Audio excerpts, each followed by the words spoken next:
I was 17 years into my career at Patterson Systems when I learned what I was actually worth to them. Not in salary, not in title. In desperation. The hospital called at 6:47 that Tuesday morning.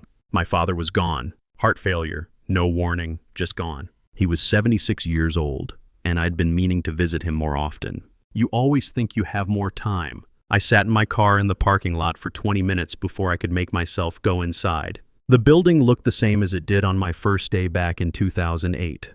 Same gray concrete, same tinted windows, same flickering light over the north entrance that facilities never bothered to fix. 17 years I'd been walking through that door. Dad had driven me here that first morning, shook my hand before I got out of the car. "Give them your best," he'd said, "but never give them your soul." I realized that morning I'd done exactly the opposite. I walked straight to Melissa's office. She sat behind her oversized desk, the same one that used to belong to Jim, my old manager who'd retired 3 years ago. Melissa was 37, hired from outside the company. MBA from somewhere that teaches you to optimize humans like server clusters. She'd been here 2 years. To her, I was expensive overhead with an outdated skill set. "Hey," I said, clearing my throat, "I need to take some time off. My father passed away this morning. The funeral's in Indiana, so I'll need 4 days." She didn't look up from her keyboard. Just kept typing. "You can have 2. I blinked. "It's a 9-hour drive each way. I need time to— You can attend virtually." She finally glanced up, not a hint of sympathy in her eyes. "This is my father," I said, voice tightening. "He raised me. I'm not watching his funeral on Zoom." Melissa leaned back in her chair and sighed like I was inconveniencing her. "Then you'll have to choose. We're in the middle of the Westfield migration. Everyone's expected to be here." That hit harder than I thought it would. I'd given 17 years to this place. Built every system they ran on. Worked late, came in sick, covered for people who'd been laid off and never replaced. I was 51 years old and I'd missed my son's baseball games for their midnight deployments. Postponed my own doctor's appointments for their deadlines. "Seriously," I said. "I've been here since 2008. I've never taken more than 3 sick days in a row." She just shrugged. "This is business. We all make sacrifices." I looked down at my hands. They were shaking, not from sadness, from rage. "Fine," I said quietly. 2 days. She turned back to her monitor like I was already gone. I walked out of her office without another word, but my head was buzzing. I made it halfway down the hallway toward my desk, past the same gray cubicles I'd sat in for over 5,000 days. And that's when something in me cracked. Not loud, not dramatic, just final. I didn't mean to look back, but I did. I turned and stared down that hallway like I was seeing it for the first time. The fake smiles, the half-dead eyes, the motivational posters about teamwork peeling off the walls. The way everyone pretended not to notice when someone got walked out by HR. I kept walking, but not back to my desk. Straight out the door. I sat in my car for a while before driving home. The parking lot lights were still buzzing like always. Inside my apartment, everything was still. I dropped my bag, kicked off my shoes, and just stood there in the dark. The clock on the stove read 11:47 p.m. I didn't sit down right away. I walked to my room, laid flat on my back, and stared at the ceiling like it could tell me what the hell had just happened. Dad was gone, and not one person from that office would be there when we put him in the ground. Not one person in 17 years. At 2:30 in the morning, I got up and opened my laptop. Logged in remotely. I'd done it 1,000 times before. During holidays, weekends, nights when other people were too lazy to fix their own mess. But this time was different. I went straight to my folders. Not the company repositories, my private archives. The disaster recovery protocols I'd written after the 2011 server fire. The client onboarding procedures from account managers who'd been laid off in 2015. The integration notes from systems we'd migrated off AS/400 back in 2009. Knowledge that existed nowhere but in my head and my personal drives. Most of it I'd built on my own time, or while covering gaps nobody else bothered to fill. Documentation that should have been institutionalized but never was, because there was always something more urgent, always another fire to put out. And now I was taking it back. I remembered Melissa telling me I had to choose. Yeah, I chose. I started zipping files, encrypting folders, running cleanup scripts. My fingers moved on muscle memory, but my head was somewhere else. I thought about Dad standing in his garage, showing me how to use a power drill the right way. "If you're going to build something," he'd say, "build it like it's got to outlive you." That's what I'd done at work, and none of them gave a damn. By 6 in the morning, I'd scrubbed every last version off the shared drives. Gone. Wiped from the system, replaced with a single text file.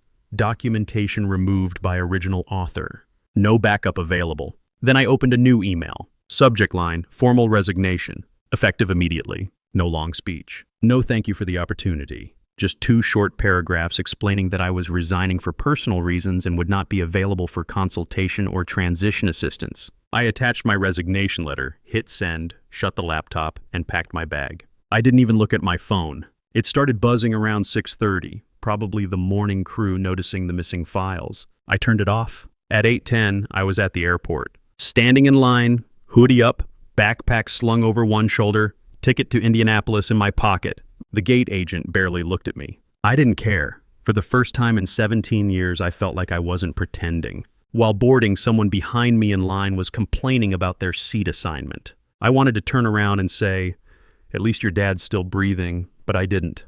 I just kept walking. Middle seat, tight row. No leg room. Didn't matter. I was going home. I stared out the window as we took off, not thinking about the job or Melissa or Todd or any of them. My mind was on the chapel in Bloomington, the coffee can my dad kept bolts in, the smell of wood stain in his garage, the way he used to whistle while he worked, like the world was a little less broken if you just stayed busy enough. I had no idea what was waiting for me back in Indiana, but I wasn't scared. We touched down just after 2 in the afternoon. The second the wheels hit the runway, I turned my phone back on. It lit up like a damn Christmas tree. 19 missed calls, mostly from Todd and Melissa. Voicemails started rolling in before the lock screen even loaded. I played the first one. "Hey, it's Todd. We noticed some files are missing. Could you give me a call when you land?" Second one. Melissa, clipped tone. "We're escalating this internally. If this was accidental, please clarify immediately." Third one. Pure gold. Todd again. "This isn't how professionals handle things." I snorted and slid the phone back into my pocket. That was rich, coming from a guy who once forgot to tell a client their contract auto-renewed for double the rate. I picked up my rental, a dusty blue Ford Focus that smelled like fast food and sadness, and drove south toward Bloomington. The farther I got from the city, the easier it was to breathe. Dad's house was just how I remembered it. Low brick ranch, sloping roof, porch light that flickered when the wind hit right. I stepped inside and got hit with the smell of sawdust, old books, and black coffee. Time hadn't touched it. His work boots were still by the door. A mug sat on the kitchen counter, half full, like he'd just stepped outside for a second. I just stood there, hand on the door frame, breathing it all in. That night I stayed up in the garage, sat at his workbench while the space heater hummed in the corner. I started digging through old drawers, clamps, chisels, tiny screwdrivers. In the bottom cabinet, I found a metal tin packed with baseball cards, rubber banded in groups, just like he used to keep them. He'd never collected for money. Said stats told better stories than faces ever could. My phone vibrated again. I didn't even have to look. Emails now. First one from Melissa. Subject line, urgent, documentation access required, client disruption. Second one, follow-up needed, migration incomplete. The third came from Todd hours later. Can we schedule a quick call tomorrow? Want to discuss your situation and your father's funeral arrangements. Funny how fast they learned his name. I clicked reply. Typed, tomorrow at 2 p.m. Eastern works. I'll send the invite. No sign-off, no emotion. Just business. I set the meeting for exactly 2 o'clock, right in the heart of their Westfield migration deadline. I knew what that hour meant to them. I closed my laptop and looked around. The whole garage was quiet except for the soft hum of that heater and the occasional creak from the old rafters. It felt more alive than any office I'd ever worked in. I leaned back in Dad's old chair, kicked my feet up on the workbench, and watched my phone buzz again. They were panicking. Good. Now they could feel what it's like to lose the one person holding everything together. The next morning, I brewed a pot of coffee in Dad's chipped mister, fix-it mug, and set my laptop on the kitchen table. Same table I'd eaten toast at before school 30 years ago. Same view of the backyard where Dad taught me to mow in straight lines. At exactly 1:59 p.m., I clicked the meeting link. Todd's face popped up first. Red-eyed, collar crooked like he hadn't slept. Melissa joined next. Hair pinned up tight like always, mouth already tense. Then came a third window, some woman in glasses with legal written all over her face. "First," Todd said, voice slow and practiced, "we're very sorry about your father." I didn't respond. He waited, then glanced at Melissa. She jumped in. "We need access to your documentation. The migration is falling apart without it." I tilted my head. "My documentation? You built it on company time," she said. The legal woman chimed in, "which makes it company property." Work product? I laughed once. Short and cold. You mean the scripts I wrote after hours? The guides I built because nobody approved a training budget? The notes I documented myself because I was the only one who knew how half these systems worked? That doesn't change the fact. No, I said. It's not proprietary. It doesn't contain client data, source code, or internal IP. It's tools, my tools. Built because I was left to sink or swim and I chose not to drown. Melissa leaned forward. Westfield's team can't complete the migration. Reporting functions are dead. Clients are asking where their dashboards are. I sipped my coffee. Sounds like a staffing issue. Todd rubbed his forehead. Look, I understand you're grieving, but we really need a solution here. I nodded. I have one. I'm not rejoining the team. I'm not reinstating anything, but I'll consult. Melissa's eyes narrowed. Excuse me? $500 an hour. 20-hour minimum, paid up front. I'll walk your people through what they need, answer questions, help you hit the finish line. Melissa's jaw dropped. That's market rate for emergency consulting, I said. Any Big Four firm would charge you double that. Todd spoke up. We can't approve that kind of spend without going through finance. Then talk to finance, I said, because in about 6 days, Westfield's going to pull out and you'll lose a hell of a lot more than $10,000. The legal woman stayed quiet, typing. Also, I added, I won't be working around your schedule. I'm handling my father's estate this week. Calls are limited to 2 hours per day, and you'll get the window I give you. Silence. Melissa looked ready to snap, but Todd was already nodding. Can you send over a formal agreement? I'll send terms. Once I see the funds, we'll schedule the first call. Todd nodded again, like this was hurting him physically. We'll expedite it. The legal woman spoke for the first time. Please don't delete any additional company-related material. There's nothing left to delete, I said. You're already standing in the mess I left you with. I ended the call. Felt no guilt, no second-guessing, just calm. The kind of calm you get when you stop explaining yourself to people who never cared. Thursday morning came hard. I pulled on a wrinkled black button-up that still faintly smelled like Dad's garage. I didn't bother ironing it. He wouldn't have. The chapel was the same one we'd buried Mom in 30 years ago. Same stained glass, same creaky pews, same carpet that always felt slightly damp no matter the weather. Now it was Dad's turn. I stood near the front, hands shoved in my pockets, while people filtered in. Old neighbors, his buddies from the community college, a couple of guys from the VFW. They weren't dressed fancy, but every one of them showed up. Your dad helped me fix my water heater during a snowstorm, one man said, clapping my shoulder. Wouldn't let me pay him, another added.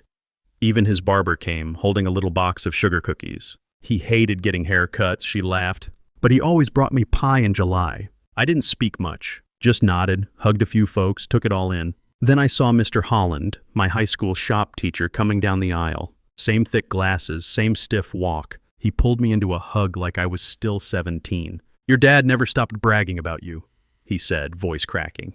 Every time I saw him, it was, my son's the principal architect now. 17 years at the same company. He was so proud. He paused. That used to mean something. Loyalty like that. My throat clenched. I just nodded. Couldn't get a word out. I looked around the chapel. Men in their 70s, Dad's generation. They'd all shown up.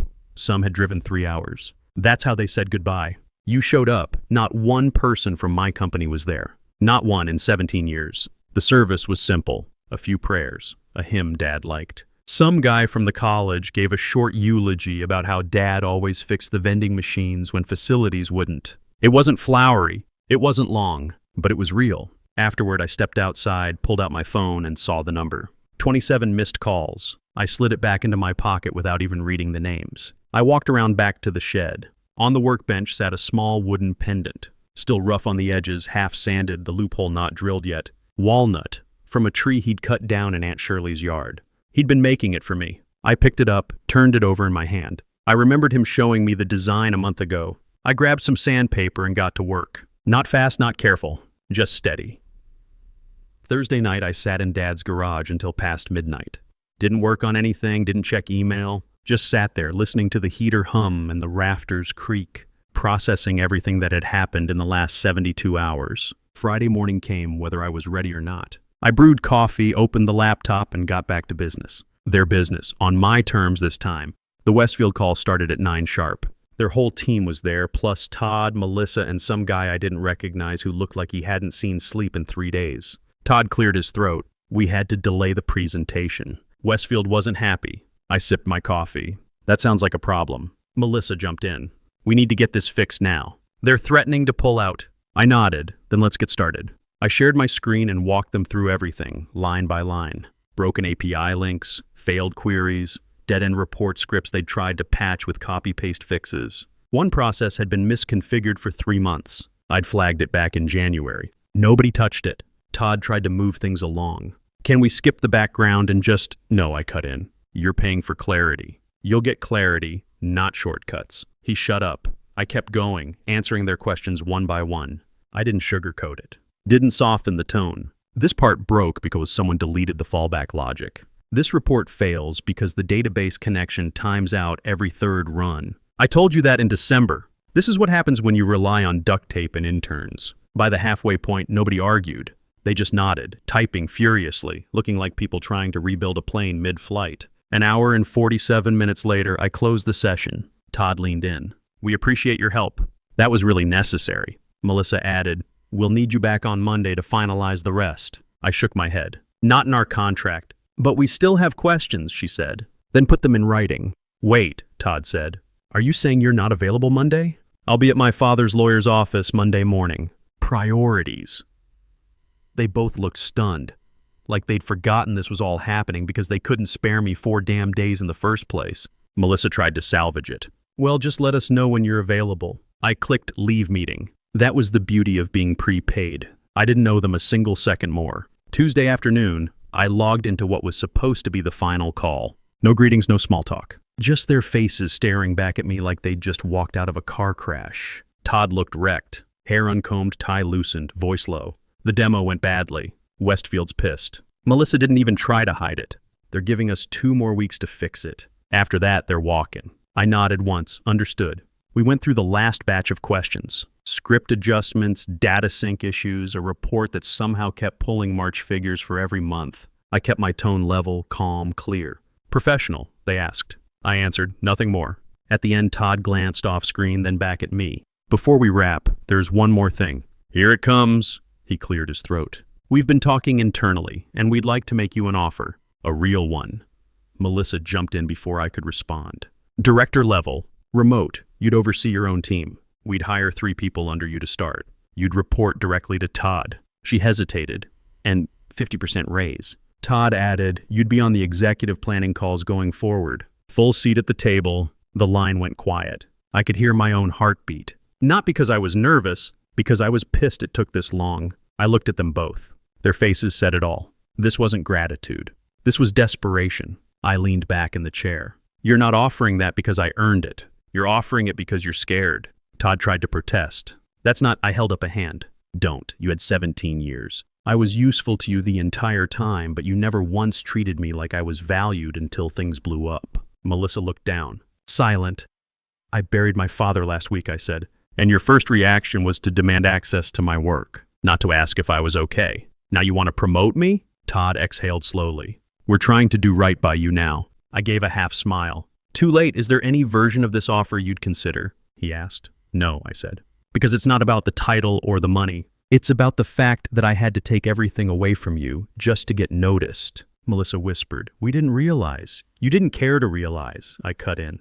And that's the difference. Another long silence. I let it hang. Then I clicked leave meeting. Clean. Final. Dad used to say people only show their cards when they feel the pressure. Turns out he was right. 2 weeks later, I got an email from Neil in finance. Subject line, re-update on Westfield. I clicked it without much thought. Westfield pulled out. 3 other clients are re-evaluating. Just thought you'd want to know. No hello, no signature. Just that. I stared at the screen for a second.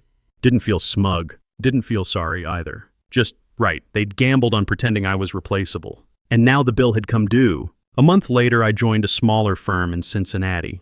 10 people total, average age mid-40s. No layers of bureaucracy. No MBA managers who'd never touched a command line. Just people who knew what they were doing and actually gave a damn. On the second call, the CEO, a guy named Alan Pritchard, asked, how are you holding up after losing your father? Not what can you do for us. Not how fast can you start. Just that. I took my time onboarding.